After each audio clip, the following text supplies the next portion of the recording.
You're watching Battlecast Primetime. Forget Boris, the Soviet's new commando is Natasha. I know who's playing her in the FMVs. Plus, David joins us live from Moscow at the Red Alert 3 unveiling event. And we've got some great Battlecast action for you in the main event. You won't want to miss our first fan-submitted grudge match. It'll be a game to remember. Battlecast Primetime starts now.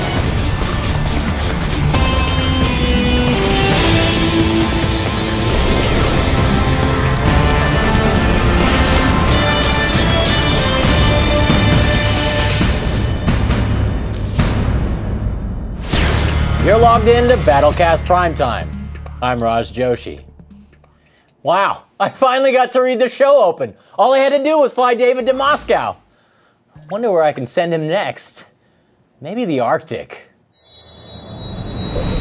Earlier this month, David was in Russia for the unveiling of Red Alert 3 to the media. Although the event took place May 2nd, thanks to Albert Einstein's time machine, David is able to join us live via satellite from Moscow 25 days ago.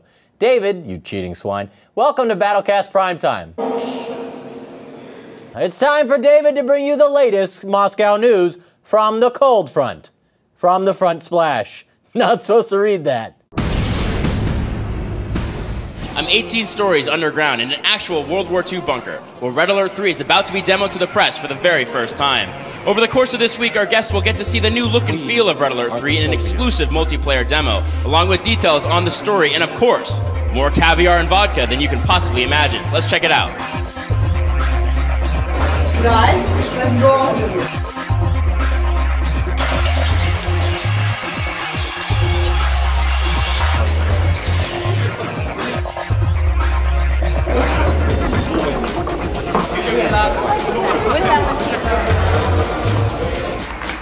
Добрый день, everyone.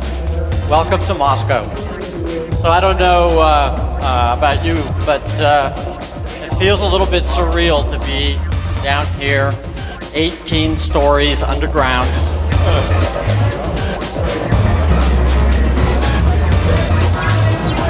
I mean, things like the water effect struck me as particularly that's something, that's something I'd expect in Gears of War, not, an RTS.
I wish we could fly every CNC fan out here to party in Moscow with us, but instead, you'll just have to check out the press coverage in your favorite gaming publication next month. For Battlecast Primetime, I'm David Silverman. Raj, back to you.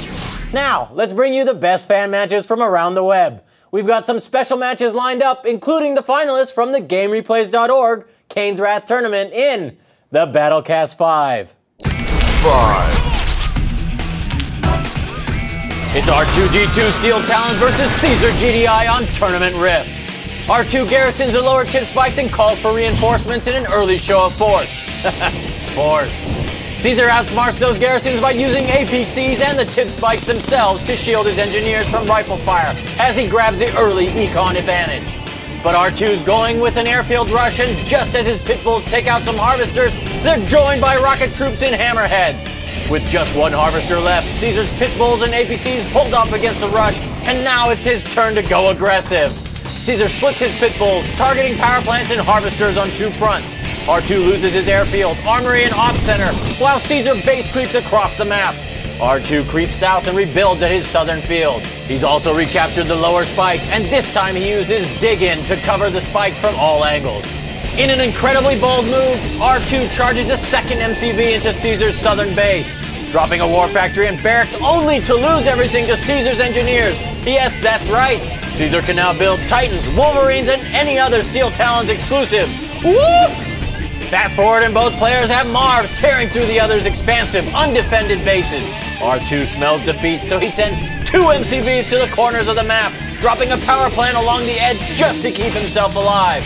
Two can play at that game. Caesar sends a surveyor to another corner. The Marvs continue to destroy everything in sight as Command and Conquer turns to hide and seek. In the final stand, R2 loses his Marv and one MCV. Will he be able to rebuild in time? No! The second MCV is down and R2's left with just a power plant. Tick-tock, tick-tock. R2 waits patiently for his untimely destruction at the hands of Caesar. I've lost R2! 4. World Cyber Games champ Apollo Traveler versus Heckenheim GDI on Tournament Dust Bowl. Apollo grabs his expansion field and Explorer while Heckenheimer's Surveyor charges straight down the middle and deploys. There's no Tiberium here, but all those garrisons make this spot surprisingly strategic. Apollo sends some Seekers for some lightweight harvester harassment, but Heckenheim's a heavy hitter. His war factories and barracks build a quick force of Predators, Pitbulls, and Shatterers, and they're not just settling for harvesters, ladies and gentlemen. They have Apollo's entire expansion in their sights. Heckenheim draws a line in the sand, reverse moving his Predators and bringing in a ring. Adios, expansion! As the last of Apollo's expansion is ablaze, Heckenheim finally claims his own expansion field. Apollo, not ready to let this one go to the L column, shifts his focus to air harassment, targeting harvesters with Storm Rider. But Heckenheim sees them heading out and drops two anti-air base defenses at each Tiberium field. Apollo knows he's cornered, so he resorts to the oh-so-pro mecha spam. Well, a win's a win, I guess. They go on the offensive at first, but the Sonic Emitters make short work of those Mechapedes. Back at Apollo's base, Heckenheim's Pitbulls focus on the Mechapede's head, and down they go! The sign of a true pro, Apollo refuses to throw in the towel. He sneaks his drone ship out to rebuild, but Heckenheim's just too strong. Cleanup, aisle 6. Heckenheim gets the win. 3. Commander T Black Cannon, Kiswa Bang Bang Nod versus Fanny GDI and Nihilist Traveler 59 on Unsound Investment. Nihilist gets a nerve center out fast and harasses with the Infestation and Lightning Spike support powers, while Commander T targets Nihilist's harvesters with attack bites. The Nod players go on the offense first, and despite their early advances being shot down, Commander T's Scorpions break through. Nihilist's base is about to be wiped out, but Commander T has no anti-air, so Nihilist is able to fly the drone platform to safety. Nihilist retreats over the ridge to rebuild at Fanny's base, while Fanny welcomes Commander T's Scorpion tanks with open arms and Railgun Predator tanks. Fanny expands north to the blue field where his harvesters are greeted by Kiswa's army. But a well-timed temporal wormhole and orbital bombardment save the day. Fanny takes the war to Kiswa and almost wipes him out, but Kiswa built his Redeemer engineering facility inside T's base. That base has seen better days, but the Nod players are still alive. Instead of turtling and rebuilding, they immediately go on the offensive, forcing Nihilist's drone ship to hop the ridge in fear once more. They're met again by the orbital bombardment temporal wormhole combo, and this time Nihilist has made some gunwalkers invulnerable with a phase field to crush T's infantry. The stalemate continues as Mecha Thieves foil the Spectre rush to the south, and the Rage Generator thins out defenses up north. The Nod players restage and put everything they've got into one last flank. For Kane! They could go all the way! Commander T and Kiswa Bang Bang get an exciting victory! 2. Relativity March of Cain versus I Am Khufu Blackhand on Tournament Rift. In the exciting conclusion of the GameReplays.org Kane's Wrath tournament, Relativity builds a shrine and sends a shadow team to the lower spikes, followed by 3 engineers. Khufu can't touch the southern spikes, but his Confessor Cabal grabbed the garrison at Relativity's base. Do these bases look similar or what? Both players build a Hand of Nod refinery, War Factory refinery, 2 additional harvesters, and an operations center. There must be some sort of GameReplays.org CNC playbook or something.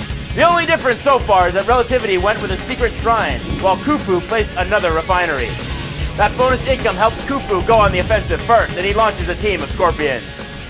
Relativity's caught a little off guard, but he's almost finished the supercharged particle beam upgrade, and here comes the Shredder-based defenses. With the upgrade, they're almost as powerful as laser turrets, and now they build much faster too. Relativity's economy is starting to look a little like America's, but he's not done yet. Both players have a second MCV trotting around the map, deploying long enough to drop a few refineries before packing up and moving on to the next field. Talk about the proverbial eat and run. Look at how sparse these bases are. Relativity can't seem to muster the offensive edge as we go to the final push. Khufu's managed to amass a small army of purifiers, while Relativity's got Spectres, Stealth Tanks, and Shredder turrets for his last stand. He's force-firing his Spectres to try to nail the purifiers, a smart move since Spectres don't track their targets, but do have incredible range, splash damage, and stealth. Plus 5 command skill points, Relativity. Relativity's magnetic mines missed their mark, however, and his Venoms arrived just too late. Khufu gets the win and a $450 prize pack from EA, GameReplays.org, and SteelSeries. I am Khufu, and I am the champion. Congrats. 1. Phil Blackhand and Evolga GDI versus Roberta Spinibus Blackhand and Sebastian Reaper on Oasis Onslaught. Out of the gate, Phil goes for the central tip spikes and does a great job of keeping them under his control. Unfortunately, Phil should have been watching out for his partner who just got neared in the biggest way possible as a lone, undefended assimilator takes his Conyard. Evolga drops a War Factory in Phil's base before giving up, and Phil has no choice but to sell off the remaining GDI structures before Sebastian takes those too. With his newly acquired Conyard from Evolga, Sebastian has now unlocked all of the GDI units and structures. Phil now pays the price of poor wingmanship and faces 2 players with access to Blackhand, Reaper, and GDI units. Hopefully, Phil's got a prescription for happiness because this does not look good!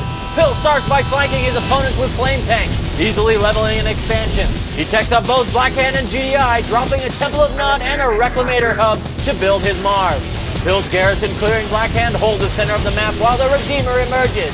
He's using the Marv as a giant self-healing harvester, while the Redeemer goes on the offensive. Finibus's purifiers cripple Phil's base and knock out his Nod-build queues. But Phil's far from defeated. His engineers retake those purifiers and the Redeemer flanks Finibus. Hey, it looks like his Marv's joining the party too, along with a few Juggernauts. Finibus is out cold, but he was able to drop a War Factory in his ally's base as a parting gift. Thanks, Pat Sajak. New life and a second chance emerge for Finibus as an MCV rolls out, keeping him still in the game. Phil sends in 4 purifiers to take out the Eradicator epic unit. But even with the Shockwave artillery and orbital bombardment, the Eradicator escapes. Barely. Zone troopers and Juggernauts cross the top and bottom of the map to meet a half-dozen mecha piece and 2 epic units. But these balanced attack groups win the battle.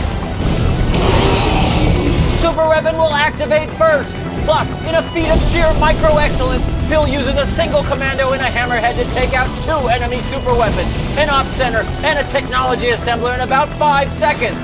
Microlicious! Phil amasses his army while he waits for the ion cannon, then hits them with everything he's got. Finibus and Sebastian can't believe their eyes as Phil comes back against all odds. In any event, Phil's the one they call Dr. Pwned You, and there's your 5 for this month. The 5, brought to you by Elite XC. Watch Gina Carano in the premiere of CBS Elite XC Saturday Night Fights, May 31st, 9 p.m. Eastern and Pacific. We've got many more great segments available in our full version of Battlecast Primetime, available on demand at commandandconquer.com. Amir will answer more of your questions in Ask a Developer. And of course, APOC will join us to give us all the community news he's got. Plus, who will be playing Natasha in Red Alert 3? The only way to find out is to go watch the full episode. And we've got the first fan-submitted grudge match in the main event. As always, send us your comments and Joshi fan mail to battlecast@ea.com. Don't forget to Battlecast your match for a shot to be featured here on Battlecast Primetime. For David Silverman, I'm Raj Joshi, and we'll see you on the battlefield.